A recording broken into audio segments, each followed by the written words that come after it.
Travel service സേവന രംഗത്ത് സുദീർഘമായ 3 പതിറ്റാണ്ടിന്റെ സേവന പാരമ്പര്യവുമായി CK ട്രാവൽസ് ആൻഡ് ഹജ്ജ് ഉംറ, ആമയൂർ, പട്ടാമ്പി.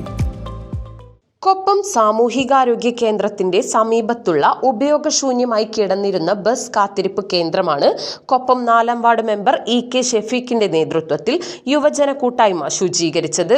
കുറ്റിക്കാടുകൾ പടർന്നു പിടിച്ച് ചെളി നിറഞ്ഞ് ആരും കയറി നിൽക്കാത്ത സ്ഥിതിയിലായിരുന്നു ബസ് കാത്തിരിപ്പ് കേന്ദ്രം. ഈ ബസ് കാത്തിരിപ്പ് കേന്ദ്രമാണ് യുവജന കൂട്ടായ്മ വൃത്തിയാക്കി ഉപയോഗപ്രദമാക്കിയത്.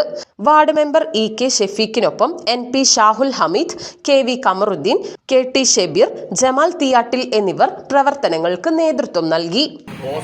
കൊപ്പം ഹോസ്പിറ്റലിലേക്ക് വരുന്ന സ്ത്രീകൾക്കും കുട്ടികൾക്കും ഇരിക്കാനൊക്കെ സൗകര്യം ഉണ്ടാകുന്നതാണ്. ഇത് വളരെ ദയനീയാവസ്ഥയിലാണ് കടന്നുള്ളത്. ഇത് പല സംഘടനകളും വാട്സപ്പ് ഗ്രൂപ്പിൽ കൂടെ ഇതിന്റെ കുറ്റങ്ങൾ കണ്ടുപിടിക്കാനുണ്ടാവുന്നു. പക്ഷെ ഇതാരും നന്നാക്കാൻ വന്നിട്ടില്ല. ഇതിനെല്ലാം പിന്നിൽ ഇതിനൊക്കെ രാഷ്ട്രീയ മുഖം കൊടുത്തുകൊണ്ട് ഇത്രയും നല്ലൊരു സ്ഥലം കേടുവരുത്തിക്കൊണ്ടിരിക്കുന്നു. അതുകൊണ്ട് ഇപ്പോൾ ഞങ്ങൾ എല്ലാവരും കൂടി നന്നാക്കിക്കൊണ്ടിരിക്കുകയാണ്. ഇനി ഇതിന് നന്നാക്കാൻ കുറേണ്ട ആരും സംഘടന മുന്നിട്ട് ഇറങ്ങുകയാണെന്നുണ്ടെങ്കിൽ ഇത് പെയിന്റ് അടിച്ച് ക്ലിയർ ആക്കാണ്ട് എല്ലാവരും കൂടി സഹകരിക്കുകയാണെങ്കിൽ ഇനി ഇത് ക്ലിയർ ആക്കിക്കൊണ്ടിരിക്കാം.